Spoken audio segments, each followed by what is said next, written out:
And Ignacio, who none of you know, is our sheikh from Mexico City, and Mrs. Ignacio. It's nice the first time. Yeah. And when I think Donald Trump visited his Scottish golf course this week, and he was met by a Mexican mariachi band playing Just Another Brick in the Wall. And someone had planted the Mexican flag in his golf course. Oh, wow. So very good.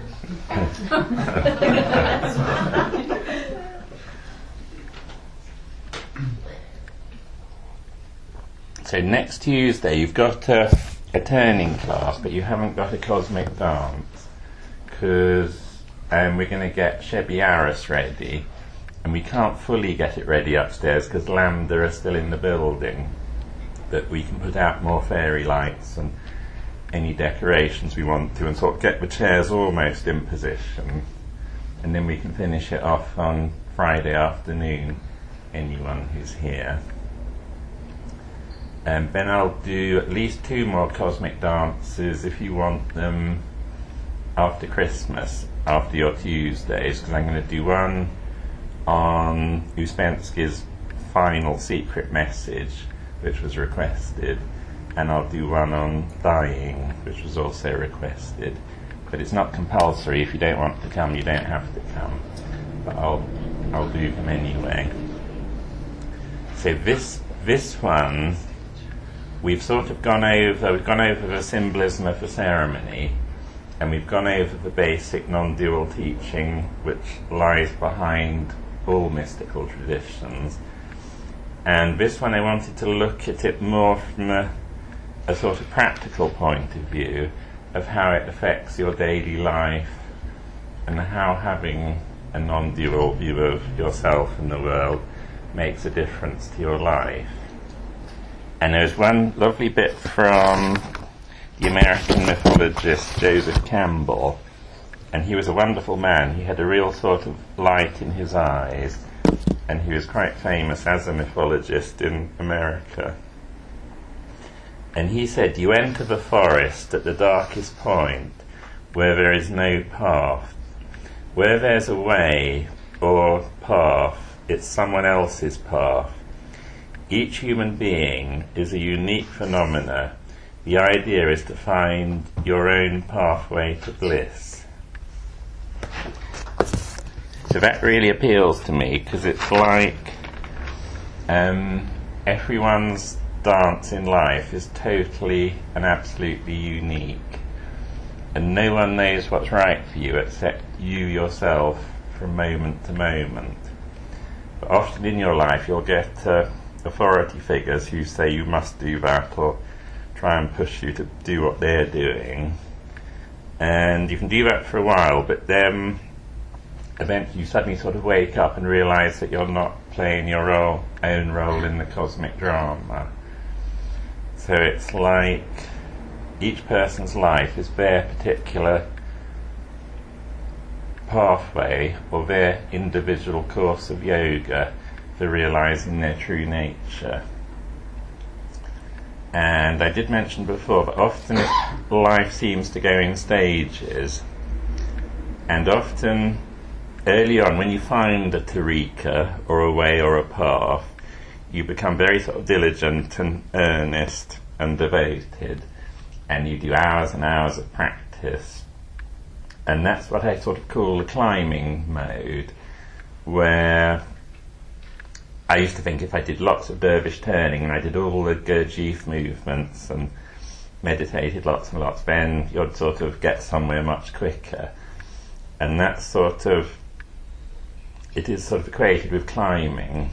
But then normally in life you reach a point, often around the midlife period, where you have some sort of life trauma or crisis, and often the climbing completely collapses, and it's like you go into a sinking mode, and it's almost like you have to sink right down. You realise you sink to the bottom, and there's nowhere to sink to, because you sink to the ground of all being. So it's like you're trying to build something up, and then that all collapses and you sink, and in sinking you touch the ground, and from that point it's then like something emerges which is no longer based on climbing. So if in your lives at a certain point everything falls apart, don't worry about it. And after that it's like you come into your own knowledge. Often in the climbing bit, it's like you often become a mouthpiece for a particular tradition or a particular teacher, and you like reading quotations from the particular teacher, and you often think that your particular teacher and your path is the very best one, and for you it probably is, but not necessarily for everyone else. But with the sinking and the sort of bottoming out, in my experience, all of that disappears, and then when you emerge from that, and the emerging can be very slow, so you might be in that area of not knowing for quite a while, then it starts to come out in your own voice. So it's your own knowledge starts to be manifest, and then it's like you're doing your own bliss dance on the stage of life. And again, that dance is completely unique and individual to each person. But in doing your own dance, you inspire other people to do their own dance. And again, going back to the mythologist Joseph Campbell, he had a phrase which he called following your bliss. And in India they have a phrase, the nature of the absolute is described as Sat Chit Anand, and that roughly translates as being consciousness and bliss. And Joseph Campbell said that he didn't quite know where his true being was, and he didn't quite know what his true consciousness was, but he knew where his bliss was, and in following his bliss it brought him the other two. So again, I just want to read you something that Joseph Campbell said about that.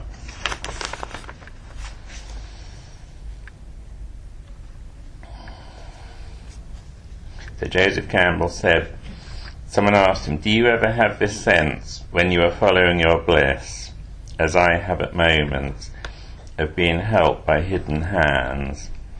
And he said, all the time. It is miraculous. I even have a superstition that has grown on me as a result of invisible hands coming all the time. Namely, that if you do follow your bliss, you put yourself on a kind of track that has been there all the while, waiting for you, and the life that you ought to be living is the one you are living. When you can see that, you begin to meet people who are in the field of your bliss, and they open the doors to you. I say follow your bliss and don't be afraid, and doors will open where you didn't know they were going to be.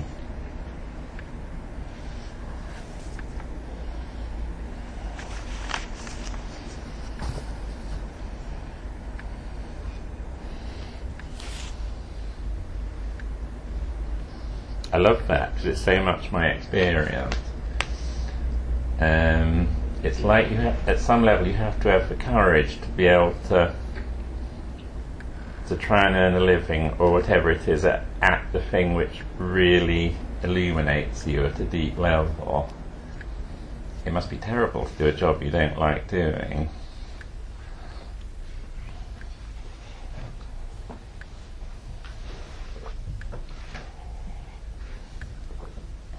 Any comments on that?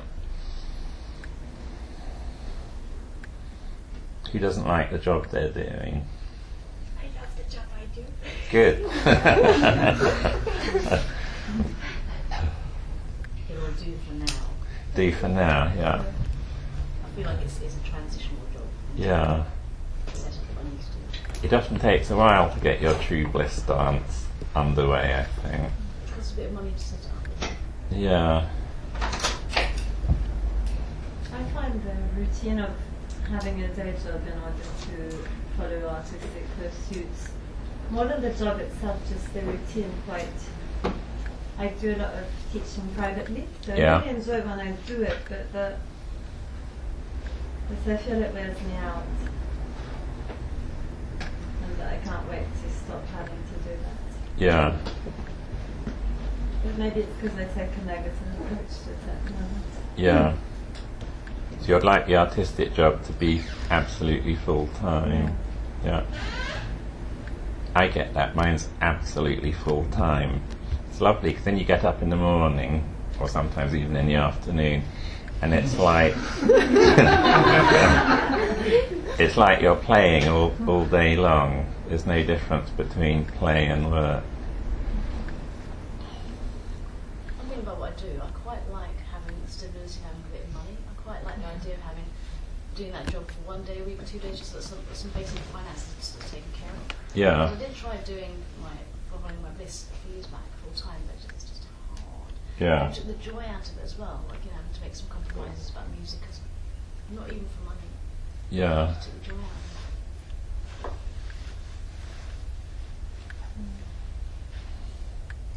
It's nice when the money and the bliss totally comes together.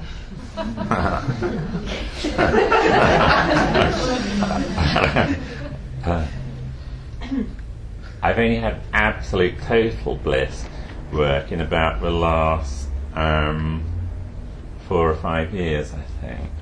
Because often as a designer I was working for different companies, and I'd have to do designs to please people, and they were really boring things, which took about 2 weeks to paint up. So you'd have to listen to lots of radio plays to entertain yourself while painting.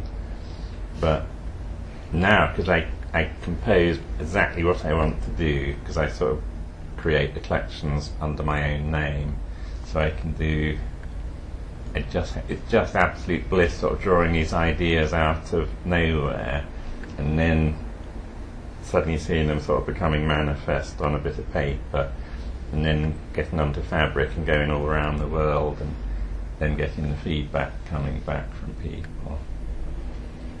So I totally resonate with Joseph Campbell. It's the thing about if you have the courage to follow your bliss, and then doors open for you where you didn't know the doors were going to be. So it's like, in my experience, it's like stepping stones. And at times, again, life, in my little life movie, life completely falls to bits sometimes. And sometimes it all happens at once. You lose sort of your relationship and your home and your work, and you've got no money. And then very mysteriously, it all, at a certain point, very slowly pulls itself back together again. And then the next bit starts, and the next sort of act in the movies, in my experience, is always more wondrous than the previous one. And what that gives me the feeling of, it's like, and again it relates fully to a non-dual model of reality, is that it's like life is a perfectly composed movie, and it's like this is just from my perspective, yours might be different, so don't believe me, but it's like it's an immaculate film which I'm just witnessing, and I try and make it go one way, but it always insists on going another way. And at first I normally fight it going the other way, but then it's so insistent I sort of have to give up fighting it. And then I let the other way unfold, and you think, God, I couldn't have worked that out myself. It was so well planned. So then you look back on it, and the whole thing is like an immaculate movie or play, where even the scary bits seem to fit in just fine, and it all fits together. So that then gives you, when you see that enough, you start to do what I call trusting the unfolding of the movie. So you've learnt from experience that actually in the long run things work out. So then when something really difficult happens, you get in the habit of going into your trust mode, or of handing it over to something much larger.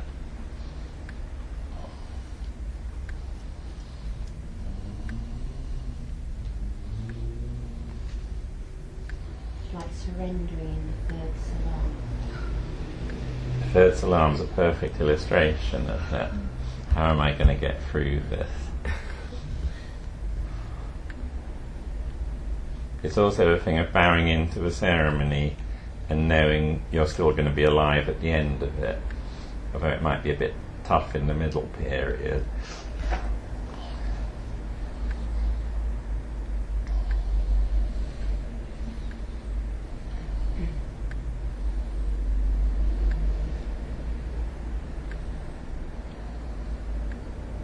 There was a non-dual teacher who I've met at once or twice called Timothy Freak, and he had a lovely metaphor which I really like. And he said life's like a journey from A to B, and there's this long sort of road, and on that road there are going to be times when you're galloping along on the open road, and then there are going to be times when you're stuck in a swamp, and then there are other times when you're in a sort of thick jungle, and then you suddenly get back on the open road again and you gallop along. And everybody's life in different combinations is that journey, and everyone goes into the swamp and everyone gets stuck in the jungle, and then you suddenly find you're galloping along on the open road again. Then another swamp comes along, and he was likening it to when you're on the open road, you sort of think, gosh, I'm really spiritual and I'm doing really well and I'm galloping along here. And then, but then the swamp comes along again, and often you lose all of that self-assurance. So again, it's like the poem, if we did not come to remain whole, we came to lose our leaves like the trees that are broken, and start again, drawing up from the great roots, the Robert Bly poem. So it's like life and the macabre takes you again and again to that point of letting go and handing over. So you start to realise that you as a separate, you can't do it on your own as a separate entity.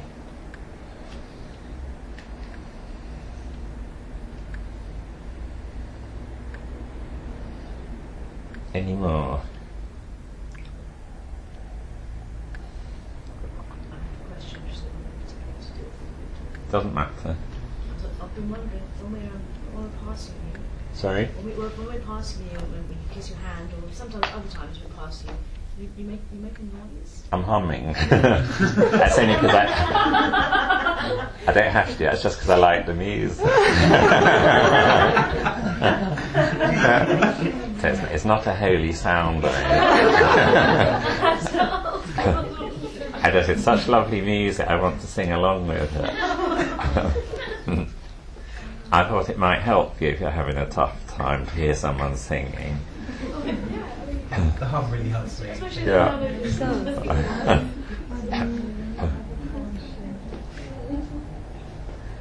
Did someone hit you today? Huh? Did someone hit you today? I got mildly brushed. I love being hit and brushed. So you can do it all you want. It reminds me that you're there. Again with singing, it's sort of, I'm trying to let you know that this isn't too serious. So don't, I know you have to do your best, but it's all a dance and a game at the end of the day. So you don't have to take it too seriously. And don't get upset if you don't think you're doing it well enough. And those of you who are having trouble lifting your charks, remember that it took Helen 2 years to get her footwork right. 2.5. So you'll find you sort of perfect one bit, or you get one bit better, and then there's another bit needs attention, and it will go on like that all through your turning life. you'll go on sort of improving bits. Because I was corrected by someone in about my 25th year of turning, where I wasn't lifting I was kicking my chuck out rather than lifting it, and that was 25 years in, and it helped so much once I was corrected. Helen, can I ask you something? When I was in the Alpha Circle and I was the first one to go, then I stopped because all of the other turners hadn't kind of started training it, and I was still in. And then I thought you said to go ahead. You're obviously talking to someone else. And I went ahead and there wasn't space, so I had to go in the inner circle. I know, because I couldn't find you. I thought, you haven't bowed out first, but where is she? So basically, I think you weren't saying it to me. I should have waited there for all the other turners to go in. Yeah. But I couldn't find you. I know. Helen also had an amplifier, a radio mic on, so she was amplified, so everyone probably thought they were being corrected by her simultaneously, because she sounded so close to everyone. If you weren't speaking, it sounded like it. Yeah. I had trouble hearing in the past, so I'm a great fan. Did it help? For me, it helped. Okay. Yeah. Because the music gets quite louder in the third salam and it gets more chaotic. It's just sometimes if you're right next to a speaker, all of a sudden you just get amplified. I think our singing Shake should have a mic. Huh? Over singing Shake. Should have a mic. I'd be too self-conscious then, I'd probably shut up. I wish I knew the words, it'd be great to actually sing the words to it. As he knows. As he does. As he sing and give a wisdom. Whistle. No, I definitely didn't whistle. What I think was happening was there was a noise going on downstairs, which was a high-pitched noise, and what that was is the disabled lavatory. It has an emergency thing if you're in trouble, which people mistake for the chain. And someone went in there and thought they were pulling the chain, and they were pulling the emergency cord, and that sets off an alarm. That's what happened. So it produced a high-pitched whistle.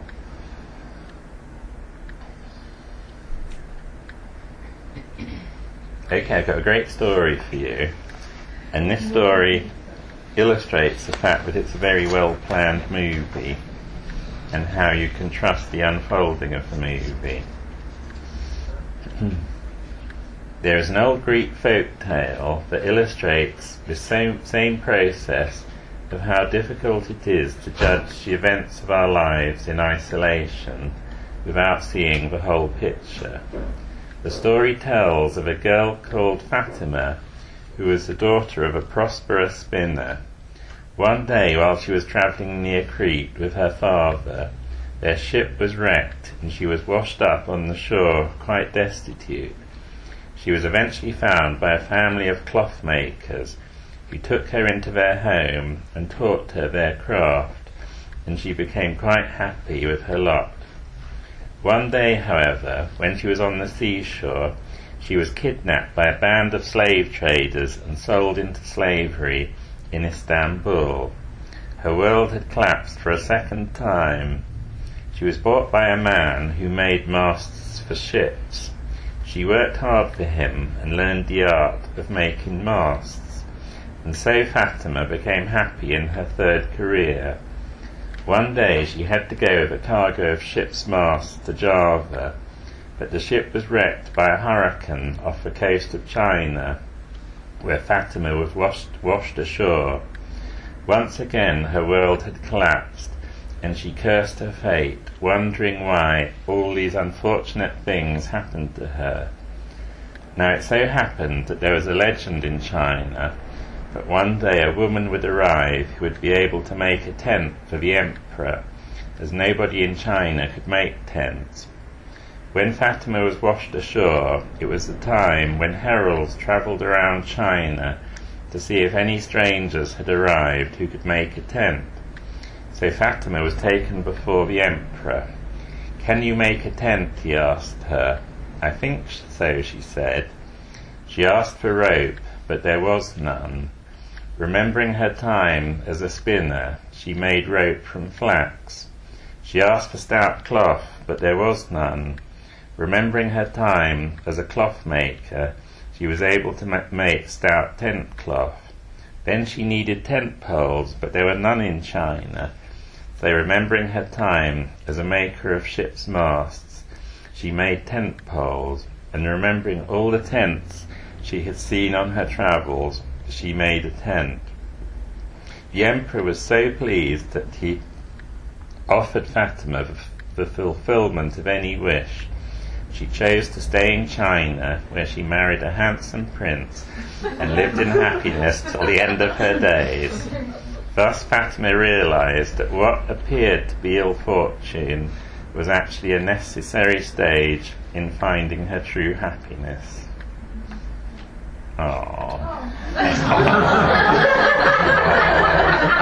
Is it like that in China? I love that story. Who was it by? It was by, I found it in a book by Idris Shah originally, so it's an old Sufi tale.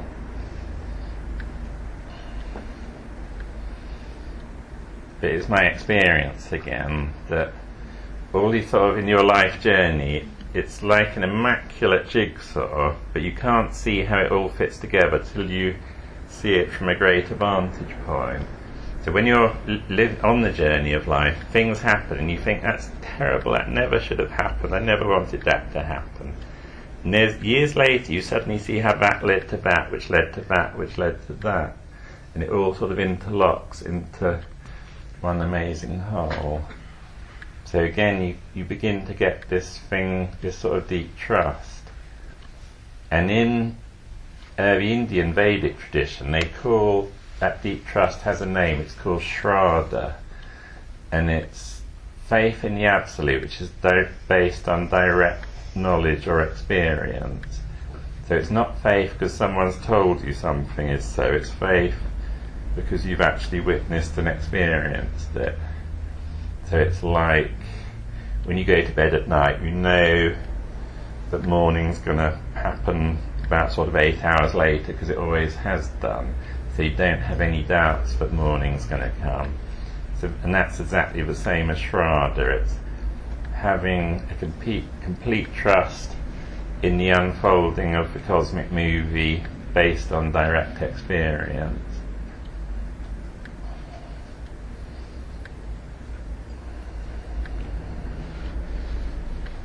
But part of the dance is the not knowing. I've sort of emphasised that throughout this. And there's if I can find it, there's a brilliant Rumi quote on the not knowing.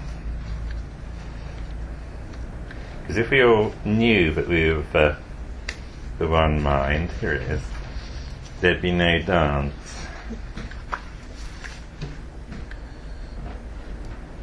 So what Rumi says in the Matnavi, I might read this twice. An eye that can penetrate the cause is needed to extirpate these veils from root and bottom, so that it may behold the causer, the capital C, in the world of non-spatiality, and regard exertions and earnings and shops as mere nonsense. Everything good or evil comes from the causer. Cause is and means, O Father, and naught but a phantom that has materialized on the King's highway in order that the reign of ignorance may endure for some little time. What I think he's saying there is an eye that can penetrate the cause is needed to extirpate these veils from root and bottom. He's saying it's necessary to be like the ants on the pen with the paper writing, and use your discriminative mind to go back and back in the chain of causality till you come to the ultimate cause, which is itself causeless. Normally we're like the not so clever ants and we stop part way, so we attribute doership to our body or our psyche rather than going back to the ultimate cause. So he says, going beyond the veil so it may behold the causer with a capital C in the world of non-spatiality. So that means beyond space and time. Causer with a capital C is the one consciousness.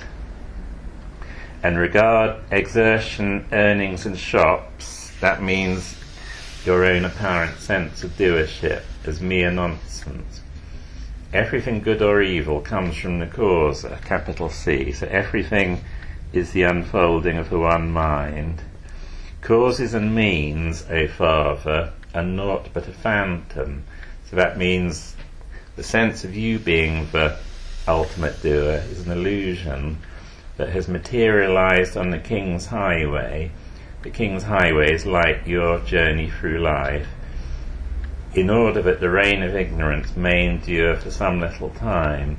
So that's in order that the dance or the movie will continue. So misidentifying the origin of the causes is all a part of the dance. So ignorance is a part of it. Ignorance isn't opposed to knowledge, it's just all part of the dance. But then in your particular dance, in your particular journey, at a certain point it's a bit like the mist starts to clear and the veil lifts and you start to see the true nature of things. So I love the way Rumi puts that.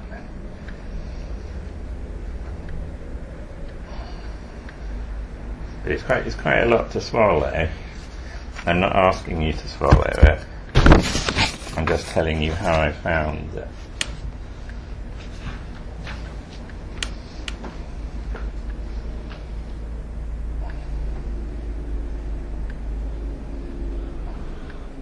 And in the one I read you right at the beginning by Padmasambhava, who introduced Buddhism to Tibet in around about the 9th century, he says, those not knowing the fruit of his yoga seek other fruit. Wondrous is this. And that's saying exactly the same thing as Rumi. He's saying that the not knowing this is as wonderful as knowing it. So the ignorance is part of the dance. The ignorance gives rise to the dance. And again in India they call that Maya. So it's the veiling power of Maya, or illusion. And Shiva dancing here really symbolises that dance, the dance of manifestation. And when he holds up his hand like that, he's telling you not to worry, it's okay, it's all just a dance, it's all a play.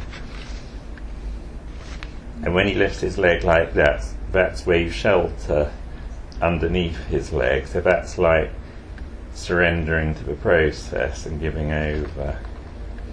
And the deity he dances on symbolises the illusory knowledge of duality. So that's the dualistic view that he's trampling, and that's the whole cosmic dance manifesting in space and time.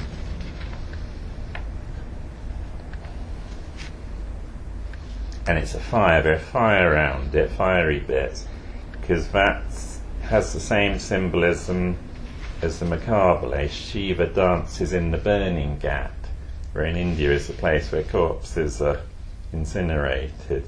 So it's the dance of manifestation, and the fire burns away your sense of separation, so that you realise your already existing oneness with the whole. So you see it in all these different traditions, and that, if you lay it on its side, it's sort of exactly like the circle of the Makabale.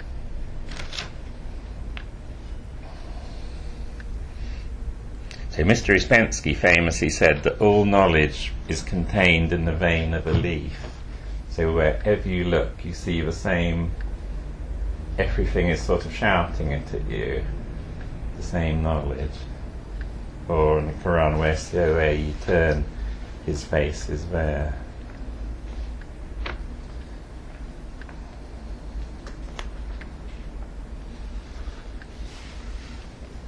I think that's probably enough from me. Just one question. The verse of the Quran that you read at the end, is it the same one every time? Or is it No, it's a different one. The different people sing the Quran. It's usually either George or Sanha, and they'll pick different verses. And I think it probably sometimes relates to how many dervishes there are, because you want it to go on while the hurkas are being put back on.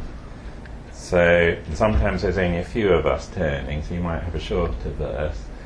And sometimes it's a huge, great big room, so you have a longer verse. And I know near Christmas, George sometimes had verses which mentioned Mary and Joseph and the Bible stories, so it differs. Today, the one that was read was mentioning it was all about the sunset and sunrise. Oh. And I really... And then it says, wherever you turn your face is God. Oh, wow. I didn't know it was that. so beautiful. I almost cried. And because also there was the sunset outside, and you spoke about the sunset and about the red, and it was also pretty. As you were turning, but I couldn't take my eyes off the sunset. It was such a beautiful wind. You get those winter ones where you got all the branches and this red glow. It was amazing. I've got a question. Do you think that love towards one person, romantic love, detracts from your ability to give collective love? Or do you think it can enhance it? Or? Are you asking me or Helen?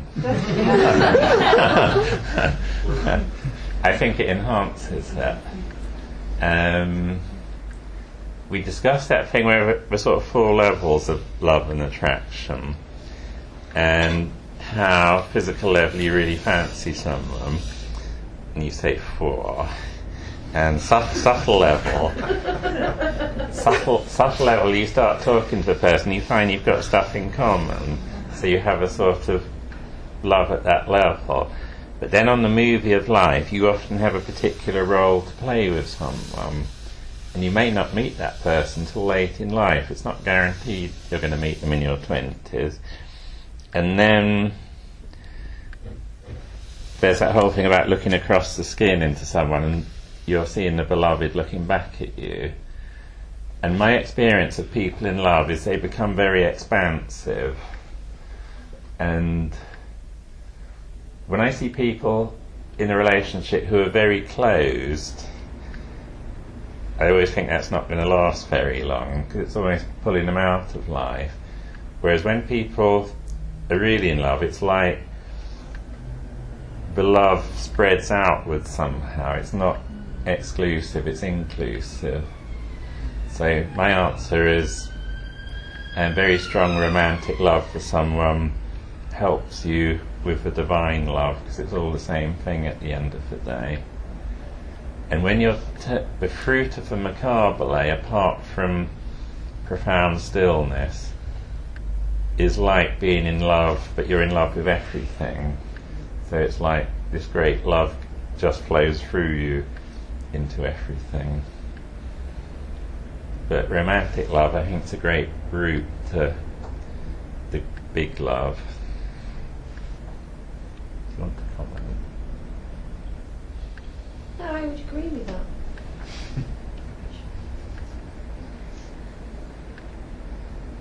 And I always remember I went to a Jewish wedding, and the rabbi said he smashed a glass, or you stamp on a glass, it's traditional, and he said the heart has to be broken open in order for love to enter.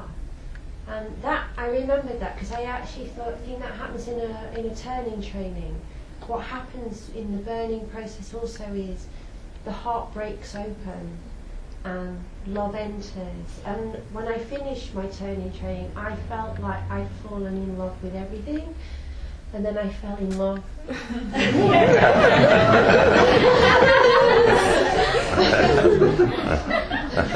And as a turning teacher, it's quite interesting because sometimes we've had people come back, and a couple of women have come back pregnant or had babies, and somebody said a couple of years ago, I felt so in love, I really wanted to create a baby. And some people have just gone out and got married. So even though that they didn't turn, something happened in their turning process, and so it goes out there.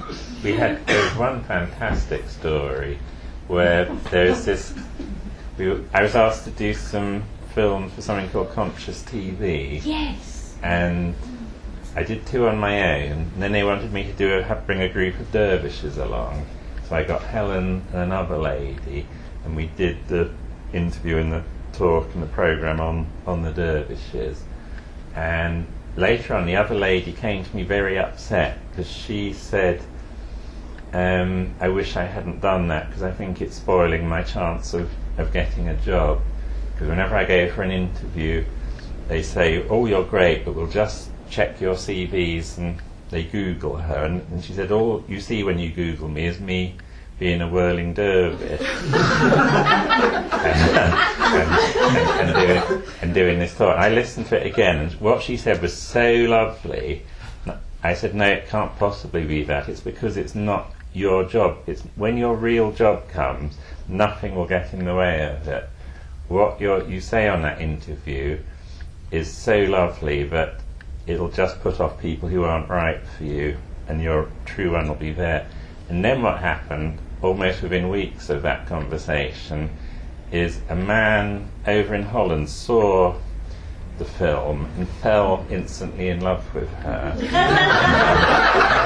And he came over here and tracked her down, and now they're life partners together, both of them living in Holland. And she got a really good job. Yeah.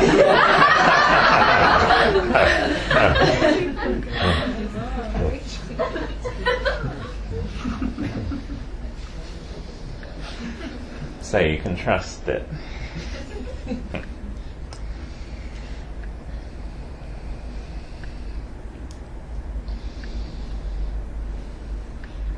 I've got nothing more to say unless you have. I have a question for Helen. As a teacher, I'm assuming you feel that you possibly learn from your students, and if so, what has been your biggest lesson to date? My biggest lesson? As in your biggest learning from your students as such. I learn from everybody all the time. Yeah. And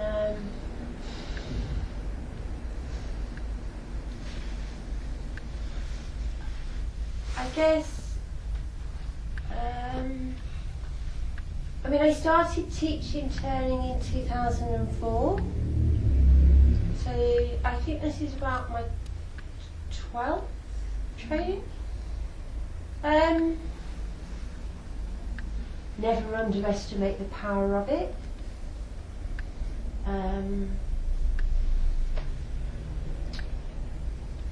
It takes time to see the unfolding, and sometimes when I teach,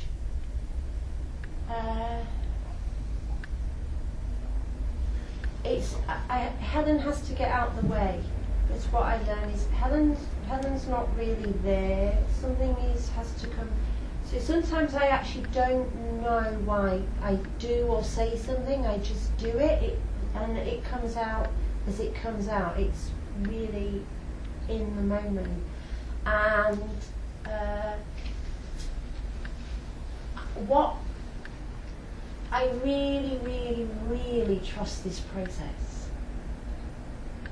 And if I didn't really, really trust this process, I wouldn't do it, because it's too scary. The other thing is, most people teach the thing they most need to know, don't they? Yeah, I guess, yeah. So most people who often need deep psychotherapy become psychotherapists, and so on. So you often end up teaching the thing which you yourself really need to discover.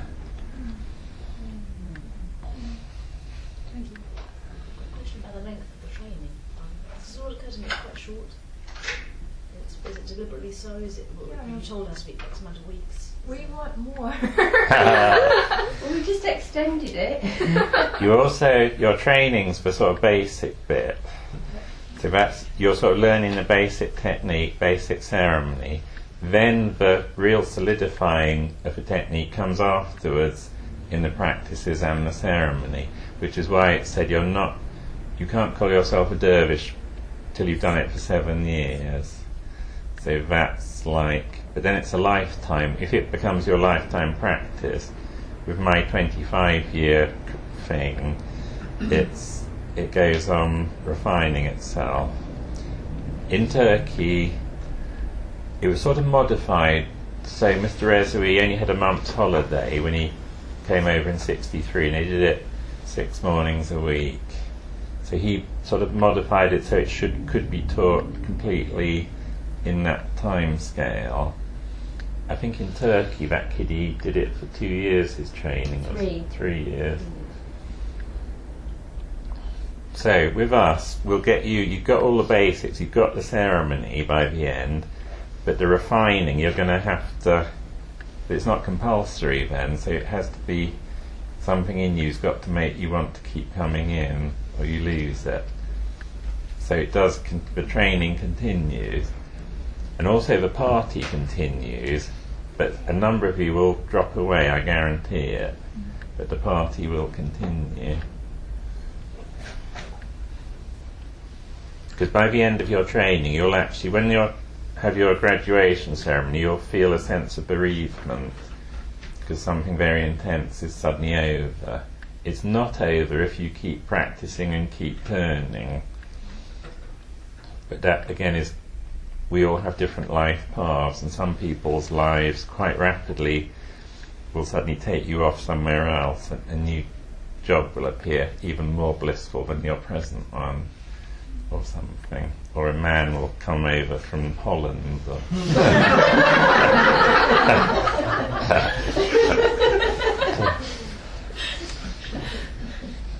the other thing that happens, interestingly, is what I notice as a turning teacher is we talk about the burning process, and it's like clearing the veils.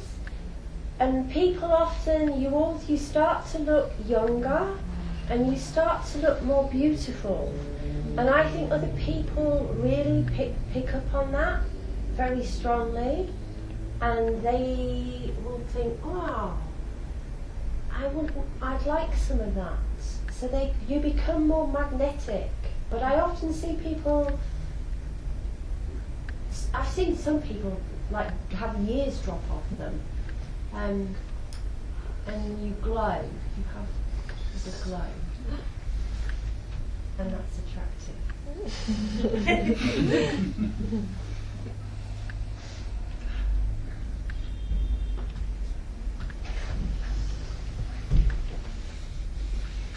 Is it possible to have a class on the pillar, just on the considering like on the nail perhaps? You want back? It back?